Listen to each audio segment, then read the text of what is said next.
Okay, we're going to look at genetic algorithms in Unit 3. This takes a little break from the Stanford class, which we followed for the first two units.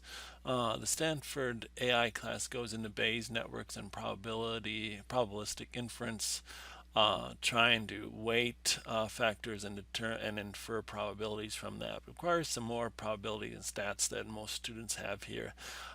And I don't think it's as critical a topic as genetic algorithms. So I'm going to skip this section. We will get into some more of the important statistics and probability stuff later on in the Stanford course. So we'll return to this later on, but this portion we don't need.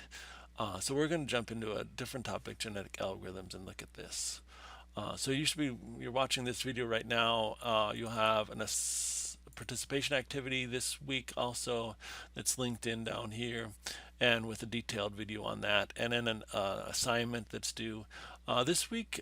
For the participation, it's done in discussions, but you don't have to reply to other people's discussions. So all the posts there are due on Sunday, and so is of course the assignments due by the end of the day on Sunday. So let's look a little bit at genetic algorithms and how they work. This is a genetic algorithm overview that we'll look at. It has some code in it, but we'll just look at the initial part of it. So basically, our genetic algorithm, we need to do some initialization. And what we're going to have to do is figure out how to encode a problem into a genetic structure. Our goal is to use the structure similar to survival of the fitness, survival of the fittest from genetics, and use that same sort of idea in trying to evolve a optimal solution, a good solution for our idea. But in order to do that, we need to generate a lot of individuals or candidate solutions that are slightly different, and then initialize those. So somehow we're going to have to encode solutions into some genetic structure and set that up.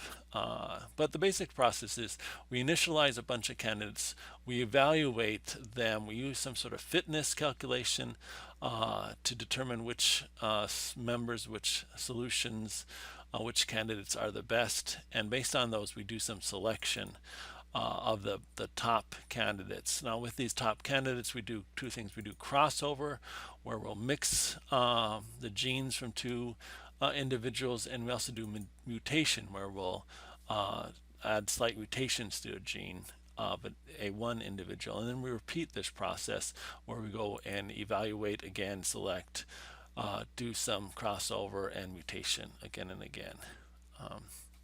Let's look at an example of that. I'm going to jump down actually into our participation activities and look at one of those. Let's go down to this one, the car one.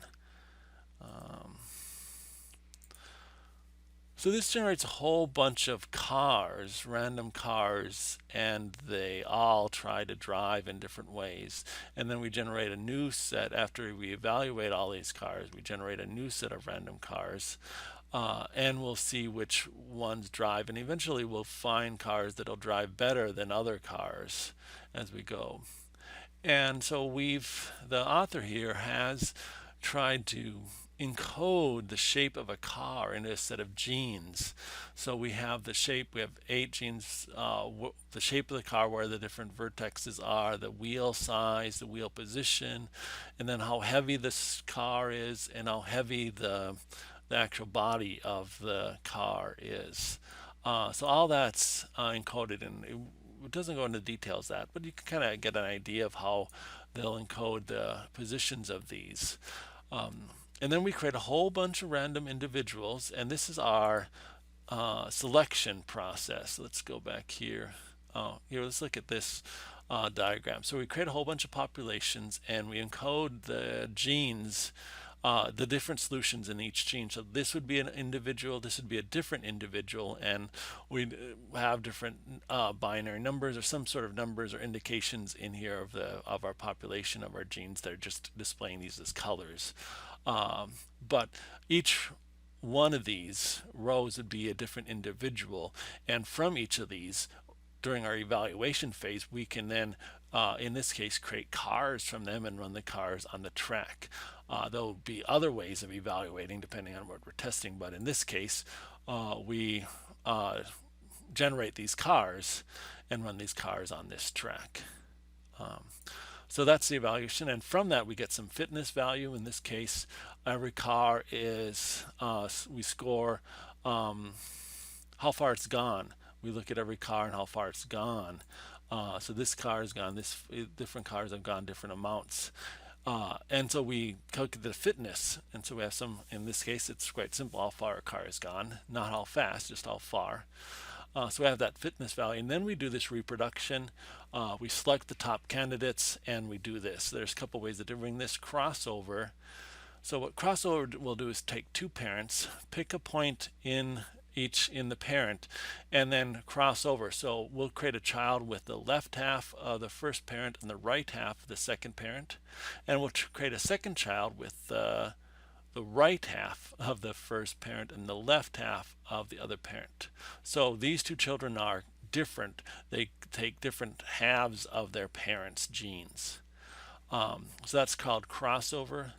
So we'll do that to some of the top parents, top candidates, and we'll also do mutations on some of these. So we might have a genetic solution here, and then we might pick one or more of the actual individual genes and flip-flop them or change the values of these parameters, making slight changes to these. So these crossover mutations are the main ways we evolve and generate new values. So this generates a whole new set of populations. So often we'll start with 1,000 possible cars. We'll evaluate all 1,000, calculate the fitness of everyone, and then maybe just the top 10 or top 100 we'll use for reproduction, and we'll do crossover and mutation on those and use that to generate a new 1,000 cars for our population and then evaluate that. So you can kind of see that running here. This is actually a fairly small population of just 20 individuals, and so it doesn't evolve all that well. But we have a mutation rate we can change, and the amount of mutation here. There, if something mutates, we randomly might change all the genes in them, but we can actually change this to change just 4% or something of the genes. We also might select the top candidates and not do anything. So maybe here we can say the top 3 candidates or solutions, parents, will stay unchanged, unmutated, uncrossed over for the next population, and then the rest of these will be used with genetics, crossover, and mutation. Okay, so you'll play more with this scenario in the participation exercise this week. Okay, but that's the kind of the idea of a genetic algorithm, and Wikipedia walks you through. This is actually not a bad article on genetic algorithms. Again, talks about what we need to do. We need to create a genetic representation of the solutions and figure out what the fitness function is in that solution. And there's actually links that talk about different ways of doing this. Then the algorithm itself is this initialization, some selection. Again, often we're running some sort of simulation then applying some fitness value here. Then we're doing our genetic operators, our crossover, and our mutation to the solutions. And then we keep running this. We go back, and that gives us a new population that we can run selection on here. So that's what we're kind of showing in this diagram. Now, going back to our original article, one of the limitations with genetic algorithms, a couple of it's not guaranteed to always find the best solution.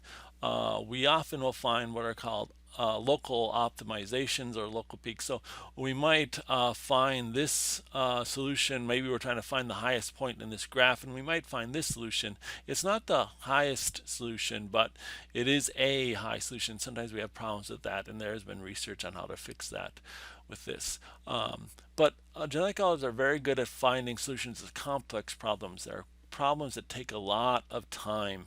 For example, mapping out a route, a delivery route for 50 packages that will have to be delivered. Well, with 50 packages, it's not bad. You might be able to do this in in a set amount of calculation time. It might just take you 10 minutes for a computer to calculate that. But if you're upping that to 500 packages or 5,000 packages, then all of a sudden your calculation time might jump from 10 minutes up to 10 hours to 10,000 years. And then you can't wait 10,000 years to find the optimal solution for delivering 5,000 packages. And so instead, rather than finding the best optimal solution, genetic algorithms can often find a good solution. So it may not be the fastest way, but it will be a fast way of uh, delivering these packages or something like that. These are called NP problems, non-polynomial time problems, where often the amount of time it takes to calculate the solution increases exponentially as the problem gets larger. And so we sometimes use genetic algorithms just to find a solution for that rather than the best solution for that. Okay, let's look at a couple more examples of this. Here's a video that you can watch that looks at Mario AI and running that. This walks you through a video that shows you a neural network at work, and so we're trying to solve Mario. I get that Mario play. So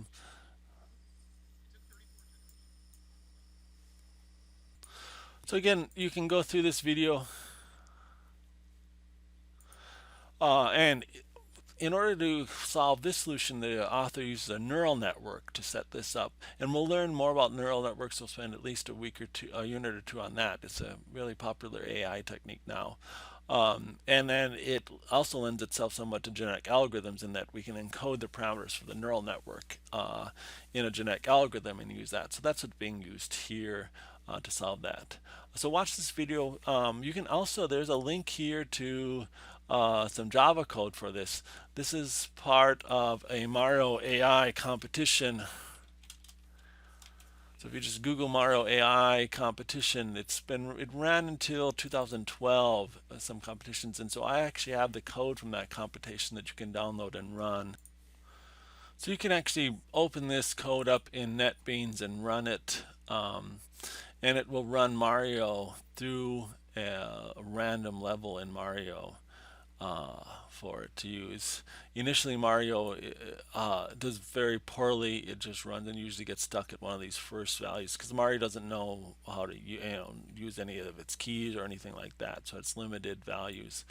But there's a neural network in here that trains that controls based on the inputs what the outputs for Mario should be, and then a genetic algorithm that evolves that.